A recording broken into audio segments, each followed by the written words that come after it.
कौन बदतमीजी कर रहा है? बदतमीजी वाला काम करता है। रेप कांड सामने आया, लाइव चलाइए। रेप हो रहा है वो सही है, प्रभारी रेप हो रहा है वो सही है। लेकिन वो स्कूल और वो शिक्षक, तमाम शिक्षक, महिला शिक्षक जो मार्क्सिंग नहीं किया, वीडियो ऐसे ही चला दिए। आपको रूल रेगुलेशन पता है सोशल मीडिया में किस प्रकार से वीडियो डालना चाहिए? विदाउट परमिशन स्कूल घुस जाते हैं।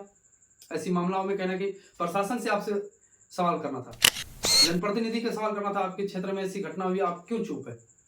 उस परिजनों से बात करना था कि आप के साथ ऐसा हुआ, फिर आप क्यों चुप है? डायरेक्टली स्कूल में चले जाना, स्कूल का कोई रूल रेगुलेशन नहीं पता आपको। देखिए ये सब गलत है। नहीं तो इस अखबार के कटिंग में स्कूल के कोई शिक्षक का नाम है, ना तो वो आरोपी का नाम है, ना तो पीड़ित लड़का का नाम है, ना तो उसके पिता माता का, किसी का नाम नहीं है जो जिसके आधार पे आप चिल्ला रहे हैं।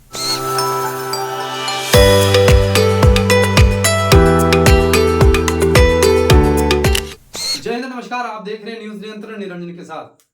जी हां, आज हम बात करने वाले हैं हरेरामपुर यानी कि हाई स्कूल हरेरामपुर के बारे में। एक खबर बड़ी तेजी से वायरल हो रहा है कि वहां दो छात्र के बीच यौनाचार हो गया। जी हां, आप गौर से सुनिएगा। छात्र की बात करते हैं, ना तो छात्रा है, यानी कि दो छात्र के बीच यौनाचार हो गया नशे के हालत में। उसको कहना कहीं पाया गया। यह मामला बड़ी संज्ञान में आ गया है। जैसे ही एक हमारे मीडिया साथी इस खबर को चलाया, बड़ी चर्चा का विषय बना हुआ है। आखिरकार दोनों में जंग छिड़ चुकी है। और सबसे बड़ी अहम बात यह है कि हिंदुस्तान अखबार में यह खबर छापा गया, यौनाचार, दोस्त ने दोस्त से मिलकर के किया यौनाचार। हिंदुस्तान अखबार के हेडलाइन में यह खबर छापा गया। इसी के तथ्य पर यह हमारे मीडिया साथी जाकर के स्कूल में हंगामा करना शुरू कर दिया। उस विषय को लेकर के हम बात करेंगे कि आखिरकार ये कितना सत्य है और आप किस आधार पर स्कूल वाले को बदनाम कर रहे हैं, आखिरकार खबर की क्या तथ्य है, और थाना में जब यह एफआईआर हो गया है तो प्रशासन अब तक क्या कुछ किया है, ये तमाम चीजों को लेकर के बात करेंगे। आखिर स्कूल वाले कितने सच है और ये सोशल मीडिया इन्फ्लुएंसर कितना सही है। चलिए इस चीजों को लेकर के बात करते हैं। चलिए आते हैं खबर पे। खबर आखिर क्या है हम आपको पढ़ के बताने का प्रयास करेंगे। साफ शब्दों में लिखा है, दोस्त ने मिलकर छात्र के साथ किया यौनाचार। जी हाँ, हम इसी विषय को लेकर के बात कर रहे हैं। आज से 3 से 4 दिन पहले की खबर है। बड़ी ही मौन था, लेकिन कल का जो खबर लगता है कि सनसनी बना दिया, तो हमें मजबूरन ये वीडियो करना पड़ रहा है। हेडलाइन से नीचे आते हैं और खबर को पढ़ने का प्रयास करते हैं। बायसी थाना क्षेत्र के उच्च विद्यालय हरेरामपुर में पढ़ रहे एक छात्र के द्वारा अपने दो मित्र के साथ मिलकर दूसरे छात्र के साथ किया अमान्य कृत्य यौनाचार। तो वहीं आगे बढ़ते हुए हम जब खबर को रुख करते हैं, लिखा गया है साफ शब्दों में, पीड़ित के पिता ने बायसी थाना में आवेदन देकर न्याय की गुहार लगाई है। उन्होंने पुलिस से कहा है कि उसका 18 वर्षीय पुत्र उच्च विद्यालय हरेरामपुर में पढ़ता है। पुत्र के एक दोस्त ने उसके साथ विद्यालय में परीक्षा के बाद बाहर लेकर गया, जहां पहले से उस लड़का के 2 दोस्त मौजूद थे। तो चलिए क्या समझ में आया? लड़का परीक्षा देने जाता है, 10वीं या 9वीं का छात्र होगा। यह पूरी तथ्य हम आपको नहीं बता सकेंगे कि आखिरकार कौन सी क्लास में पढ़ता था। अभी परीक्षा का सेशन चल रहा है, तो उसी में कहीं ना कहीं परीक्षा के समय जब परीक्षा खत्म हो जाती है, यह लड़का बाहर निकलते हैं सिगरेट पीने के बहाने से। चलिए आगे हम आपको बताते हैं। तो वहाँ क्या था कि 2 लड़के मौजूद थे, वहाँ सभी मिलकर सिगरेट पिया। इसके बाद उसके पुत्र को चक्कर आने लगा। ये पिताजी कह रहा है कि उसके पुत्र को चक्कर आने लगा, तो एक दोस्त ने उसे पानी पिला दिया, जिसमें वह बेहोश हो गया। इसके पिताजी कह रहा है कि इसके बाद उसके पुत्र को चक्कर आने लगा, तो एक दोस्त ने पानी पिला दिया तो वह बेहोश हो गया। जब होश में आया तो वह अपने आप को बेंच में लेटा हुआ पाया। ये लड़का अपने पिताजी से बताया और पिताजी ने पुलिस को यह बयान देते हुए तमाम बातों को कह रहे हैं। ये हमने कह रही अखबार हिंदुस्तान का जो कि छपा हुआ प्रिंट है, उसके माध्यम से हम आपको बता रहे हैं। मीडिया वाले सही हैं या स्कूल वाले गलत हैं, ये तमाम बातों को लेकर के हम बात करें, इसी विषय में बता रहे हैं। और फिर कहता है कि जब लड़का अपने आप को बेंच में लेटा हुआ पाता है, पुत्र ने पिता को अकृत्य यौनाचार की जानकारी देकर पूरी घटना बताई। इसके बाद पिता ने थाना में आवेदन दिया। थाना अध्यक्ष संजीव कुमार ने बताया कि आवेदन के आलोक में मामला दर्ज कर लिया गया है। एक आरोपी लड़के को गिरफ्तार किया गया है। बात तो बड़ी इंटरेस्ट है भाई, जब आपको पता है कि अखबार में ना तो आरोपी लड़का का नाम लिखा हुआ है, ना तो जिसके साथ ये घटना घटी है उसकी कोई तथ्य है, और ना ही तो आवेदनकर्ता का कुछ नाम है। आप किस विषय पे, किस आधार पे बिना जांच पड़ताल का कूद पड़े थे स्कूल में? ये तो आप कहीं ना कहीं व्यूज के, चंद व्यूज के लिए चिल्ला रहे होंगे, ये हमें पता है। कहीं ना कहीं तमाम मीडिया का नाम खराब करने का जिम्मा ले रखा है। और चलिए हम आपको फिर आगे बताने का प्रयास करते हैं।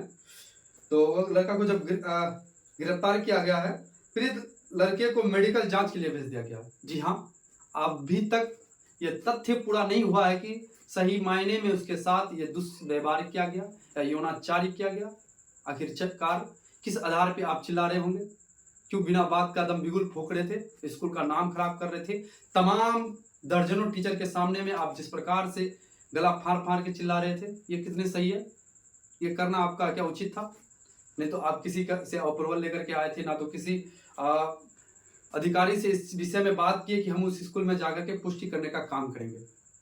अब स्कूल इसमें किस प्रकार से दोषी आता है? देखिए, साफ शब्दों में बताया जा रहा है कि ये लड़का हरिरामपुर हाई स्कूल में पढ़ाई करते थे। पढ़ाई के दौरान जब लंच ब्रेक होता है, भाई आप भी स्कूल में अगर पढ़े होंगे तो आपको पता होगा कि लंच ब्रेक के दौरान कोई भी लड़का स्कूल से बाहर निकलता है, तमाम वो प्रक्रिया करते आजकल में जो चल रहा है, उसके दौरान अगर कुछ उल्टा सीधा कर ले तो इसमें शिक्षक किस प्रकार से दोषी हो सकता है?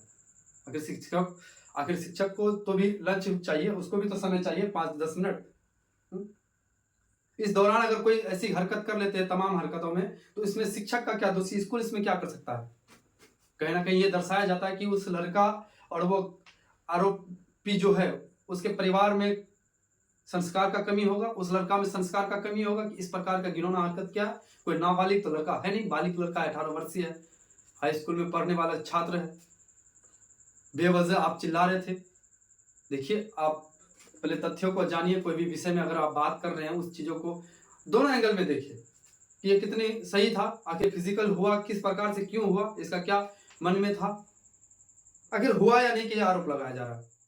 नहीं तो इस अखबार के कटिंग में स्कूल के कोई शिक्षक का नाम है, ना तो वो आरोपी का नाम है, ना तो उपरीत लड़का का नाम है, ना तो उसके पिता माता का, किसी का नाम नहीं है जो जिसके आधार पे आप चिल्ला रहे होंगे।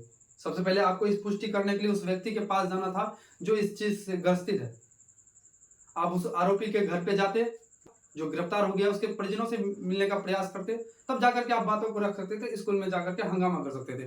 देखिए, बेवजह आप स्कूल को अगर बदनाम कर रहे हैं, हम लोग इस चीज का विरोध कर रहे हैं। खासकर व्यक्तिगत तौर पे कहेंगे, जब भी ऐसी मामला कोई आए तो सोच समझ करके आप बातों को रखिए, क्योंकि आप माइक उठा रहे हैं। माइक उठाना कोई नेचुरल सी बात नहीं है।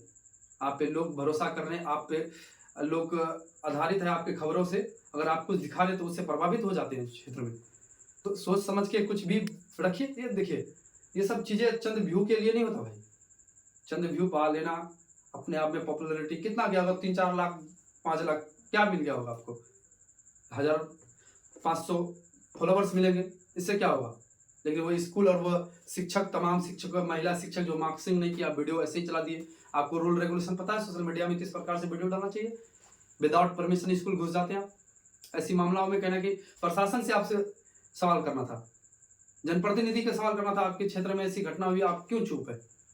उस परिजनों से बात करना था कि आप के साथ ऐसा हुआ, फिर आप क्यों चुप है? डायरेक्टली स्कूल में चले जाना, स्कूल का कोई रूल रेगुलेशन नहीं पता आपको। देखिए, ये सब गलत है। आखिरकार तमाम दर्शकों से अनुरोध रहेगा कि ये लड़का जो काम किया ये कितना सही था, और शिक्षक को इतना बेवजह परेशान करना कितना सही था। अब इस विषय में क्या कुछ सोचते हैं? यौनाचार कितनी बड़ी अपराध है?